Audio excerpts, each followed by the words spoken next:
Who won that fight, by the way? Uh, so technically, Poirier won, but what happened was late in the first round. Apparently, it was a much like the other two fights. It was apparently a very good exchange back and forth on the feet. They're both very technically Yeah, skilled in that regard. yeah. Um, However, McGregor didn't admit it, but Poirier said what he thought happened was he he checked a kick from McGregor and he felt something weird happen to his leg. Oh, And the later part of the round, when McGregor went to do a punch, his back leg, he put all of his power into that back leg to throw that punch. His right. back leg snapped. How bad? It's straight up snapped, like Oh. folded, and he dropped. And so He did doctor it. stoppage. He did a Joe Theismann on his leg. Then, Oh, Mm-hmm. damn. Yep. damn it. Oh, So Oh, mm. he lost to doctor stoppage. That's why I say Poirier technically won, but Poirier also said like it's not over. Like there's some bad blood between those two now because then he needs McGregor to was heal up and come at me again. because McGregor was saying some stuff about Poirier's wife, and Poirier's like, You, no, we're going back in the ring. I'm gonna beat the shit out of this guy. why would you do that? I mean, because he's it's all about the because that show. Irish prick just wants to get everybody upset, and that's what he Yep. does. Like What a I think dick. he's a great showman, and he's done a You know, lot for the your sport. wife and your kids are off bound. They are Yeah. not in play. Everything else, I'm all right with. But your mom or your wife, well, your mother too. Your wife and your kids, negative.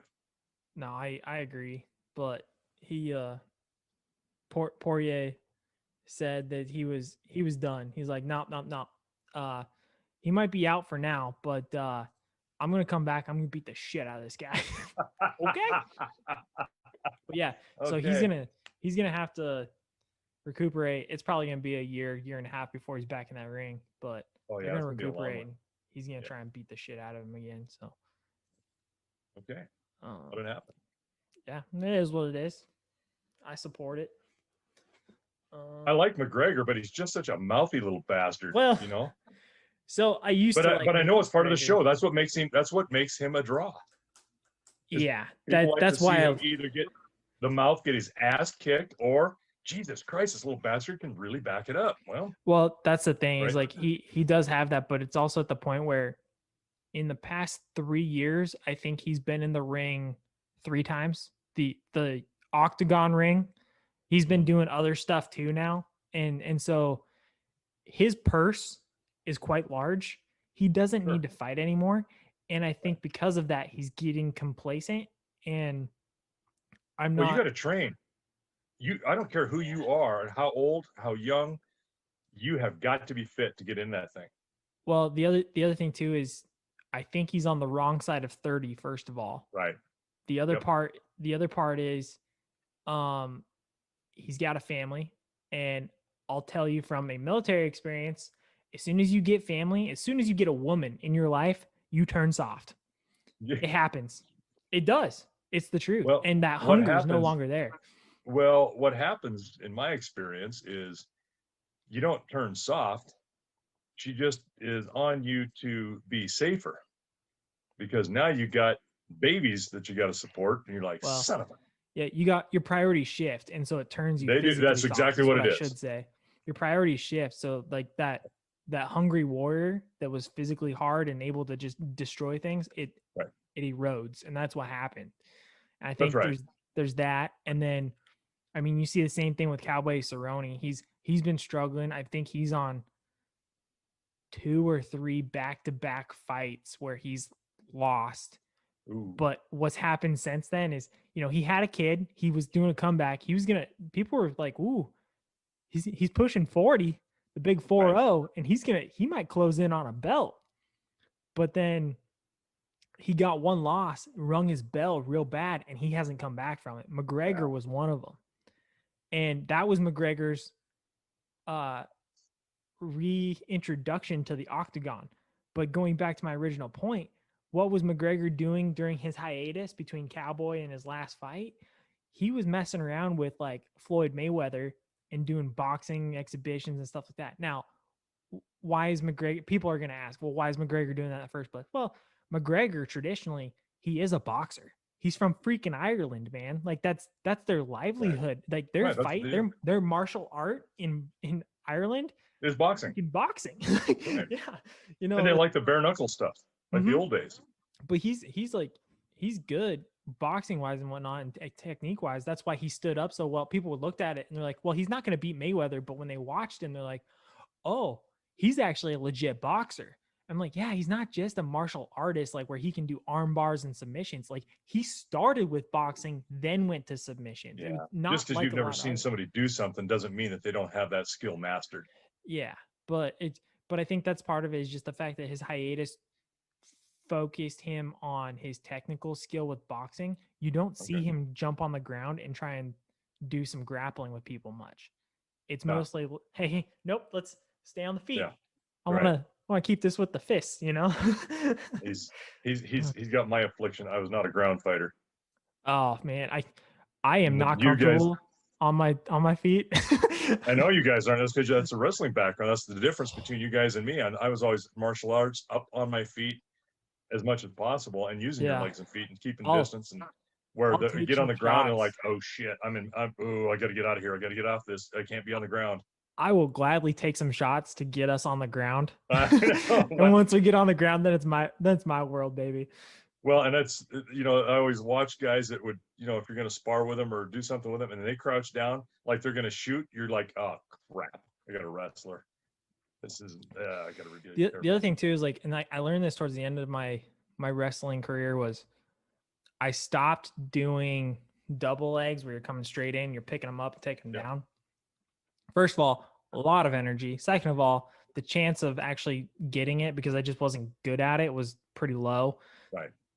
But it's like fighting with the military. You want to flank. And so I would constantly go for a single leg, or one of my favorites was I would go and I would grab a foot and then I would get sideways with them and I would just plow into their knees. And it's like a sideways tackle and they couldn't do anything about it because what's going to happen? Your joints are going to give in. Yeah, your joints don't move that direction, or they buckle so that you go. And that's what would happen. So like, that's the easiest way to do it is you don't even have to crouch. You just get on somebody's side and you drop down and take their knees out. They're done. Then you can get on top of them. The other thing too is people don't realize when they come at me, I've done it to a couple of friends. They didn't even realize it because I was just ready for it. Was they reached and tried to like grab my shoulder, and I immediately like, and I'm underneath and I'm behind them. I'm like in a little hug behind so fast that they had no idea what was going on. I was like, and from here, I can take you to the ground because all I got to do is lift and tilt. Well, like my cousin Tim Fisk is kind of halfway between me and Dad's age. My dad's younger cousin, and he had polio or polio-like symptoms, and he couldn't walk. And I saw him get in a fight one night at it was one of the old local school dances. Couldn't hardly, he had a hard time standing up. What'd he do? Grabbed him and he went to the ground and beat the living dog snot out of this big dude that was, and he had it coming. But Tim was just like unbelievably strong with his hands. His legs were nothing. And he just like, I don't need him. Yeah. So I'm going to equalize it saying, oh yeah, he hurt that guy, but bad. So, yeah. Anyway. When you get into that's the other thing too is, am I going to you take a straight wrestler or straight boxer and you put them together? I'm not talking, hey, I know some submissions and I know some submissions. No. They know only boxing and they know only wrestling. Right. I'm going to take the wrestler every time because what's going to happen is that boxer never wants to touch the ground. And as soon as they do, what are they going to do? They have no power behind their punches anymore because all their technical skill has set them up to utilize their feet to produce that power. Right. They're lost. They have no understanding. They can still hurt you, but they're not near the powerhouse they would be without all their tools. No. Well, not only that, but their range is immediate. They can't go all the way back because they're touching the ground. I think that's also part of the reason why when Khabib fought McGregor I think it was 2 times. Maybe they did it 3. Couple times at least. McGregor never stood a chance because Khabib was taught wrestling from like age 4. And so what he would do is he learned boxing afterwards and striking. And once he understood striking, he's like, okay, whatever, I can hang in there. But as soon as McGregor made a mistake, he'd take him to the ground and McGregor couldn't keep up. And that's the other thing too, is people think boxing cardio is the same as wrestling cardio. No, it's not. No. There's a whole lot more to it. And people don't understand that when you're on the ground, you have to be strategic with that cardio, because if you use all of it at once, you're done. You have to do it in spurts. Otherwise, well, because the whole thing, even when you're down, it's almost like it's an isometric exercise, because you are still applying strength, force, whatever you need to do to either maintain position or to set yourself up to get position. Where when you're boxing and you're backing off, you might be dancing around, but you can catch some air then, and you're not working your entire body like you were. But one thing I liked, getting in close, when sparring and stuff, if I got in close, my hands, I was like, okay, forget your hands. Now let's where my elbow or my elbows and my head, my face, obviously you can see it. I mean, fight with everything, but those close blows, I love hitting people with my elbows. I mean, you get one shot in and those are close and they don't take a lot of power like you would a full fist off your leg. I mean, it's all upper body movement. And I'll tell you what, you hit somebody solid and nice with a good, strong elbow, and you can put them out. They're done. Oh yeah. Well, I love elbow strikes. The appreciation that I have for MMA is, you see, there's 3 things off the top of my head that I've seen over the course of probably the last 10 years that people, actually 4, that people haven't utilized traditionally, but they've seen it work and they go, hey, I can do that. 1 is foot stomping. 2 is covering somebody's mouth. When you're on top of them, just covering their mouth. Oh, take an arrow. Simple as that. Yeah. And it pisses people off because they can't do anything about it. Well, and then you get a panicky type when you start to lose air. The 3rd, McGregor showed this with Cowboy Cerrone, was shoulder strikes, get underneath of them and just do this. Yeah. That was cool. I didn't like the outcome of the fight, but I thought it was cool. And then the last one is calf strikes. Nobody ever thought to strike the calf until suddenly somebody did it, because everybody's used to Muay Thai and regular kickboxing, and they're kicking the thighs, kicking the torso, kicking the arms. And suddenly somebody goes, let's kick the calf. We haven't kicked that yet. And suddenly people can't walk. Right. Oh, it completely ties you up. Yeah, we completely take out a leg. People can't walk.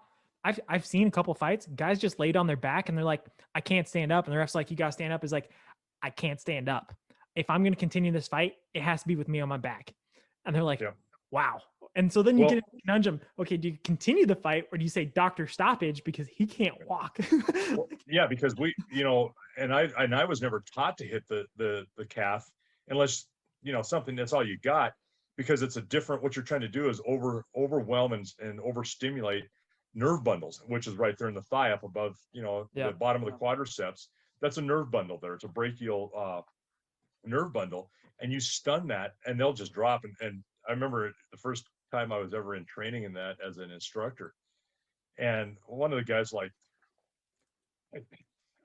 really? Yeah. Okay. And sometime during the course of the week, guess what? He took one to the leg and he wasn't, and he went down. He goes, oh my God, you broke. He thought his leg was broken. We're all like, that's what you get, mouth. You know what I mean? It was funny. It was, it was funny as hell. We're like, yeah, dude, it works. So he would have been able to deflect and and kind of turn out of it. But he got a good shot one and then boom, down. And he was almost crying. It was funny as hell.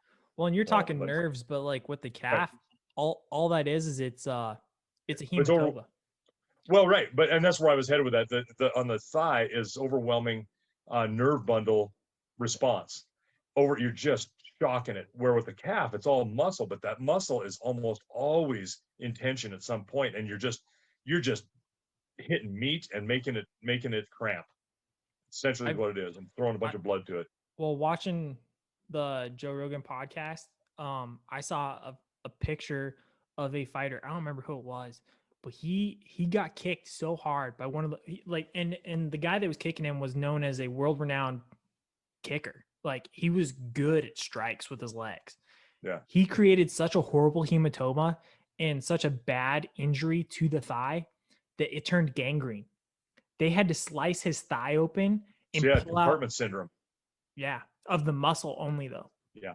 And they had to scoop out all the infected stuff and then let it heal from the inside out. And so Yeah. instead of closing it up, it was an open wound for like 6 months. He was lucky to keep his leg, let alone his life.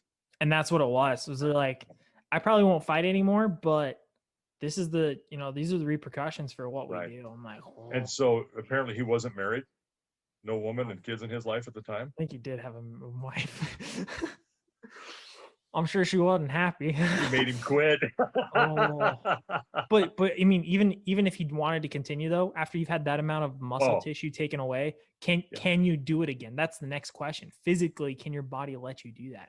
Well, that's a big giant deficit right there, right off the bat, because you're probably not going to be able to build that muscle back. It's not there. I mean, look, if I remember correctly, you're looking close to 20% of his muscle tissue just gone. Ooh, that's a lot. That's a ton. Yeah. I hope he's all right now. Yeah, I think he is. He's probably a coach or something now. But